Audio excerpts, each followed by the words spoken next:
key for this video is I'm going to explain to you the key factors that you need to consider in order to build a portfolio that's going to meet your needs, not only now, but for quite a while to come. I'm going to break the steps on creating a good investment portfolio down into several simple steps that you can follow in order to do this for yourself. So step one is to determine what your investment goals are. What are you trying to achieve with your investments? Are you saving for retirement? Are you saving for a down payment on your house? Are you saving for your kids' tuition? The purpose of what you're trying to achieve with your investments makes a big difference in terms of how you're going to set up your new investment portfolio. And the reason that this is so important is that knowing your goal will help you determine what your risk tolerance is and what kind of portfolio is going to do the job for you, i.e. achieve the goal that you set out to achieve. Now, sometimes people have multiple goals, and this is perfectly okay, because what we're going to do in some of the other steps is we're going to match up your goals to the type of portfolio that you're going to use to achieve those goals. Step two is we're going to have to think about what is your risk tolerance. Now, this can be a difficult question for a lot of people because risk is an abstract concept. It's not always easy to say how much risk am I comfortable with. It's even hard to measure risk. However, the point here is to think about what kind of risk are you comfortable with from your investment portfolio. So one of the main ways that people think about risk in investments is the amount of fluctuations, that is the ups and downs of your portfolio that you'll be comfortable with. And this really gets down to what your emotional makeup is like. So for some people, they're pretty comfortable with ignoring the ups and downs of an investment portfolio if they've taken some of the steps that I talk about in many of my videos and they think in terms of their end goal that they're trying to achieve. But for other people, when they see news headlines that are negative, when they see people being laid off, when they see that their own portfolio has dropped maybe 10, 20, 30%, they get nervous, they start losing sleep, they start getting anxious. And so depending on your personality, that is going to tell you a lot about what your ability to tolerate risk is. And why this is so important to think about ahead of time instead of after the fact is that by thinking about it ahead of time, you can match your portfolio to the type of risk that you're comfortable with. The purpose of the portfolio is to help you achieve your goals, either over whatever period of time that you've set out to achieve those goals. But losing sleep or feeling anxiety or getting a lot of stress that comes out of your investment decisions or your investment portfolio is generally not a great idea because, among other reasons, it actually is hard to stick with a portfolio that causes stress for you long enough to get the benefits that that portfolio would otherwise have produced. So the key question here is to think about, are you comfortable with a portfolio that fluctuates a lot, both up and down? Or are you looking for a much more stable type of an experience with your portfolio? Now remember, there is a trade-off because generally speaking, a portfolio that fluctuates more, if it's constructed properly, is also going to produce higher returns. So if you want a smoother, safer type of portfolio, it's probably also going to mean over time that you're not going to get the type of returns that you would have if your ability to tolerate risk was higher. But step two is a very important step because once you figure out your risk tolerance, it's going to help you figure out what mix of investments should go into your portfolio. And this is the major categories that we typically put into investment portfolios, which is stocks, real estate, bonds, and then for more advanced investment folks, if you have professional help, you can also think about other areas that are less common, like private debt, private funds, private real estate, perhaps things like cryptocurrency. Now, a third important step that a lot of people miss is after thinking about your level of risk and your emotional set points when it comes to risk and when it comes to portfolio fluctuations, is to think very hard about the time frame that you're willing to make your investments for.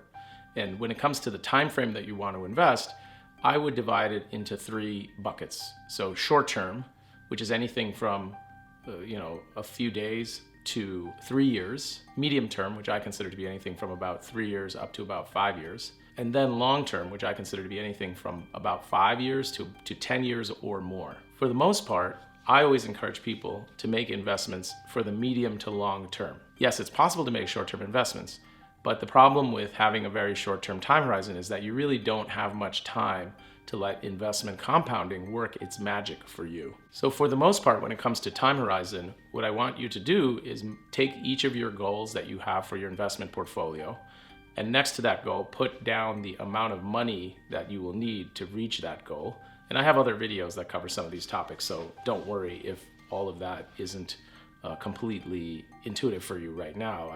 And if so, I would encourage you to watch some of my other videos, including my video about what to do starting with $1,000. But once you bucket out your goals, for each goal, write down the amount of money you need to reach that goal, and then the time frame that you're targeting to reach that goal. So in my example, what I would do is I would say, okay, I have a goal to save for my kids' tuition for college. I have a goal to save for a house down payment, and I have a goal to achieve retirement. So those are 3 different goals. I can put them down. Then for each goal, I'll say, hey, for my tuition, I need $200,000, and I'm in the United States where college tuition is very expensive for private schools. And then do that with the other goals that you have listed. And then next to each goal, put down the time frame that you're shooting for. So once you do that, it's going to tell you whether most of your goals are short-term, medium-term, or long-term. And the good thing about having mostly long-term goals, or having enough time to achieve goals over the long term, is that then you can take advantage of the power of investment compounding, which really builds up value in your investment portfolio if you take advantage of it. But once you have your time frame in mind, then that's going to help you select the mix of investments between the categories that I just offered to you earlier. So now that we've covered the first 3 steps, the 4th step is to create your investment portfolio mix. And the key here is to make sure that you have enough diversification. Now, what happens, and a big mistake that most people make, is that when they're putting together their investment portfolio, they think too much about mostly returns. But there's at least two other factors to consider along with returns. Actually 3. So number 1 is returns in terms of determining your investment mix. Number 2 is the risk associated with each of those investment components. Number 3 is the liquidity associated with each of those investments. So liquidity, what that means is that the ability to take the money when you need it. So for example, private investments, private real estate have much less liquidity than publicly traded stocks, but bonds even have more liquidity because they tend to fluctuate less. Whereas stocks, because they're fluctuating all the time, I consider those, even though they're liquid, they're less liquid than bonds in most cases. And then the 4th factor that goes along with each of the investments in your investment portfolio that you construct is diversification. How does each piece diversify the other pieces that you've already included? You don't want to put all of your eggs in one basket, particularly any one stock or any couple of stocks. And so you want to think about how do the different investments that you're thinking of adding to your investment portfolio correlate with each other? Which ones will go up when other ones go down? And so this is something that you want to include in your portfolio mix, taking into account return, risk, liquidity, and diversification of each piece of your investment portfolio. The next step number 4 in this video on creating your investment portfolio, is to conduct regular reviews of your investment portfolio. So you're going to review your portfolio once you've set it up to compare it to your goals. Let's say every year or so is generally plenty. And when you review the portfolio, there's something called rebalancing, where you look at what was the original mix that you picked, how are you doing towards achieving the goals that you set out, and then what you do is you can readjust the portfolio mix every so often. Generally, once a year is more than enough. Sometimes even less than that is okay. And so you look at your portfolio, you compare it to your goals, and you compare it to your original mix that you picked. And then you buy and sell some of the components to bring that portfolio back towards the mix that is more appropriate. Because markets fluctuate up and down, the components of your portfolio are also going to adjust. So for example, if you start out with a 70-30 portfolio, 70% in stocks and 30% in bonds, and the stock market does really well, then maybe that portfolio becomes 80% in stocks and 20% in bonds. And so you can actually sell some of your stocks and buy some bonds to bring it back to the 70-30 mix that you had at the beginning. Now keep in mind that the type of account that you've made your investment portfolio in, whether it's a retirement account where you don't have to pay taxes versus an account in your own name, which is not a retirement account where you have to pay taxes, that can determine how often to do the rebalancing and whether you do it at all. The good thing about rebalancing is also that it helps you take advantage of the opportunities that fluctuations in the market create, so that they can basically give you opportunities to buy stocks when they're cheaper or sell them when they're doing well and more expensive. So this step of rebalancing is helpful because it basically helps you take advantage of market opportunities and actually lowers the overall risk of your portfolio over time while on balance increasing the returns that your portfolio can generate as well. And last but not least, if you're looking at all these steps and saying, hey, this sounds a little bit complicated, I don't know that I fully understand it, I don't know that I have time for it, then I would suggest that you consider hiring someone who can advise you to help you do these steps depending on your own situations. There's many, many different types of advisors. They have all kinds of different philosophies, different investment philosophies, but most advisors can help you with these steps that I've outlined.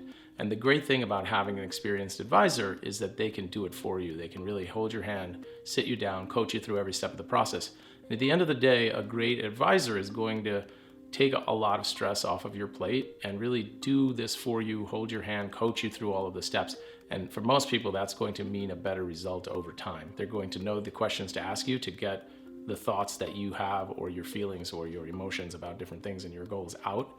And then they're going to organize it and put it into format that they'll discuss it with you. And they will then help you construct an investment portfolio using the different tools that I've touched on in this video. And for most people, the personal advice and the personalized plan that they're going to create for you, and then the ongoing financial advice and handholding that they can give to you, is going to really accelerate the achievement of your results, and in a way where you can free up your time to focus on the things that you're really interested in and where you generate greater value by focusing, for example, on your business or your career. So in conclusion, creating a great investment portfolio is definitely doable. All you have to do is consider the steps that I've outlined for you in this video, and then follow each step to understand your investment goals, your risk tolerance, your time horizon, and build that investment portfolio perhaps with the help of a good advisor, and you'll be well on your way to achieving your financial and personal life goals, at least when it comes to your finances. I hope this video was helpful for you. If you liked it, please hit the like button and subscribe to my channel. Please pass this on to other folks who could benefit from it. Watch some of my other videos where I cover some of the specifics that I didn't get to cover in this video. For example, my video on how to invest $1,000, where if you go towards the second half of that video, I actually outline an actual investment portfolio specifically for a young person starting out using low-cost ETFs that are well diversified and have a lot of the benefits that I would want to see in someone's investment portfolio. Thanks for watching. See you next time.